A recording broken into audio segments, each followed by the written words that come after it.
You have probably come across these videos somewhere on social media of a woman giving birth in the car on the way to the hospital. And maybe you are sitting there wondering, how likely is that to happen, and what do I do if that's me? Well, this is what I'm here for. And in this video, I'm going to tell you exactly what you need to do if you should give birth in the car. And at the end of the video, I'm going to talk more about what to do if you should give birth at home, but more on that later. So let's just address the question, is it really that common? From the research available, and this is not generalizing across the world basically, I'd say maybe 1 to 2% of women end up giving birth in the car. So it's really not that common. But it is common enough that it has done the rounds on social media, and you never know if you are part of that. So what do you do? So firstly, I don't want you to now go and freak out about it. The best that you can do is to be a little bit prepared, and I'll tell you how. And the second thing is to recognize when you have contractions or when you think you are having contractions, and if you are planning a hospital birth, to make your way to the hospital. But even if you do go in on time, some babies just don't want to wait. So what is the preparation plan? 3 clean towels. It doesn't have to be big bath towels, it can be just normal hand towels. 3 clean ones that you know are definitely clean. 2 medium-sized plastic bags. If you have a linen saver, it's also called puppy training pads.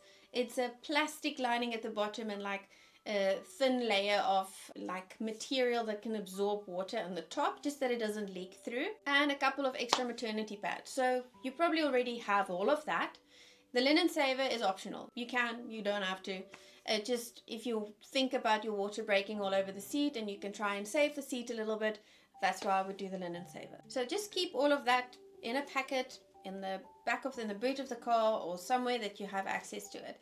If you now should be on your way to the hospital and you start feeling like you are pushing and you can feel this baby is on its way out, the best thing would be is for your partner to pull over the car. If you are super close to the hospital, you can maybe see if you can make it there.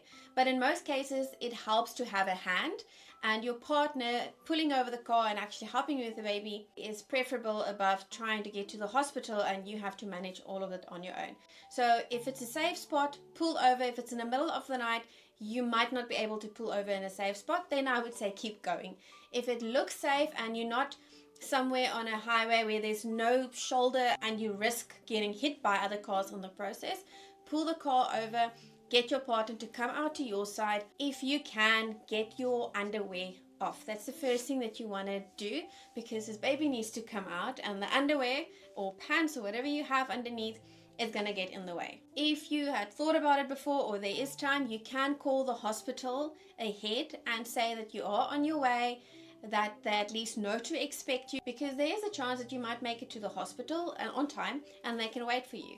But you can also keep them on the speakerphone so that they're actually there with you and you can talk to them while things are happening, or you can call an ambulance to meet you halfway to the hospital and keep them on speakerphone that they can talk you through any possible complications. Then when your partner is coming around to the other side, you want your seat to go as flat as possible. You need space.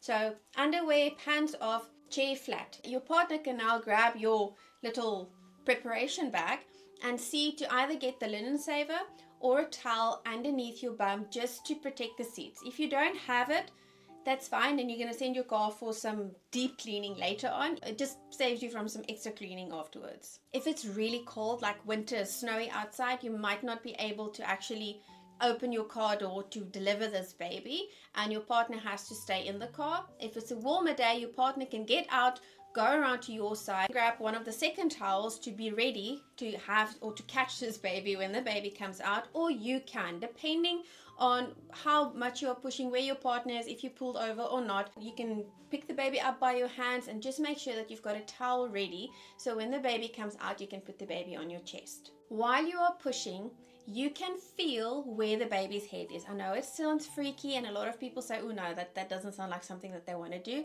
You can reach down between your legs, feel at the opening of the vagina. You should feel the baby's head when you are pushing, and that will tell you how far the baby is. Once you push the head out, you will feel automatically the vagina stretches, and then the baby's head is out and the stretching becomes a little bit less It's still stretched, but the head is the biggest part of the baby. Where's my baby? So the vagina stretches over the baby, and then once the head is out, then it goes back to a smaller circumference. And you can feel that the head is out at that point. Here you can take a breather. You don't have to keep pushing, just take a breather, get your breath back. If the contraction starts again, you can push. If the contraction stops for a moment, just catch your breath, because the next push is going to be the rest of the baby. With the next push, you're going to give a big push, reach down if your partner is not there, and take the baby underneath the arms and just bring the baby up onto your chest. If your partner is helping you to deliver the baby, please keep in mind babies are very slippery when they are born. So either use the towel to grab the baby, or just bear in mind babies are slippery. Don't drop them. If for some reason this baby doesn't want to get out and feels a little bit stuck, you can just maneuver your bum. So you can either go and lie on your side and put one of your feet up on the dashboard or the roof if you have to, and push that way, or just move your bum forward that it hangs off the seat. If your bum hangs off the seat, it opens the pelvis at like maximum. So if there's a reason that the baby couldn't wiggle through, if the pelvis is as open as possible, that might just dislodge a shoulder or something that the baby can come out. Once the baby is out, whether they cry or they don't cry, put the baby on your skin, on your chest, skin to skin. So if you have a top on, take it off. If you have a button top on, that's fine. Or if it's a very stretchy top, you can put the baby underneath, but put the baby skin to skin with you. And now you are using the second towel to just dry the baby off. As the baby is lying here, just get as much of the wetness away, because anything that is wet gets cold, and you want this baby to stay warm. So dry the baby. Your partner can help you dry the face. If the baby is not crying immediately, you can use this towel to stimulate the baby. Rub them on the back. No picking up by the legs and slapping them on the back, please.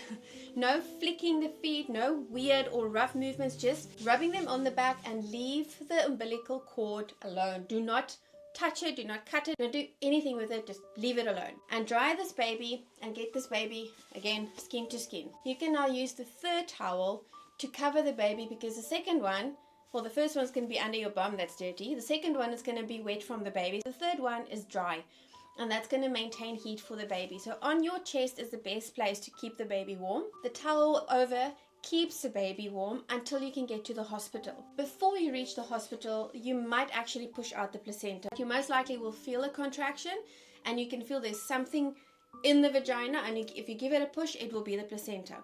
And this is where a plastic bag comes in. So the placenta is bloody, it's messy, and you don't want it lying all over the car. So if the placenta comes out, you can put it in the plastic bag and just keep it somewhere close to you with the umbilical cord still attached to the baby. Please take note, whatever anyone says to you over the phone, do not attempt to tie and cut the cord. That cord is the baby's lifeline if they have any respiratory issues when they are born, because that helps them if they struggle to adjust to the outside world.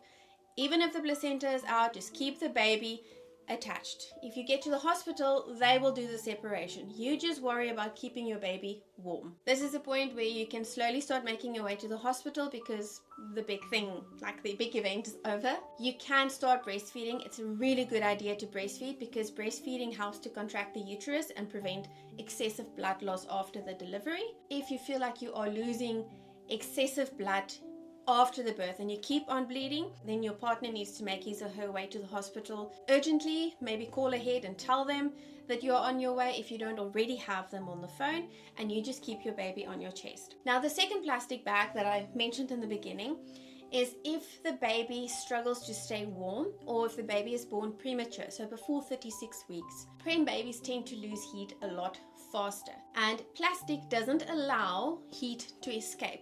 So if your baby should be a prem baby, what you want to do with the second plastic bag is to cover the baby as the baby is lying on top of you. There are two options, but you need to be very careful in this instance. Either to cover the baby with the plastic packet first and then the towel to maintain the heat. So your body is going to heat up the baby, but the plastic is going to prevent the baby from losing that heat again into the towel or the surroundings. The other option, and I've got a little prem baby here, so same plastic bag. This baby is really tiny. You can see if I open the bag and I put the baby just until under the arms, just like this.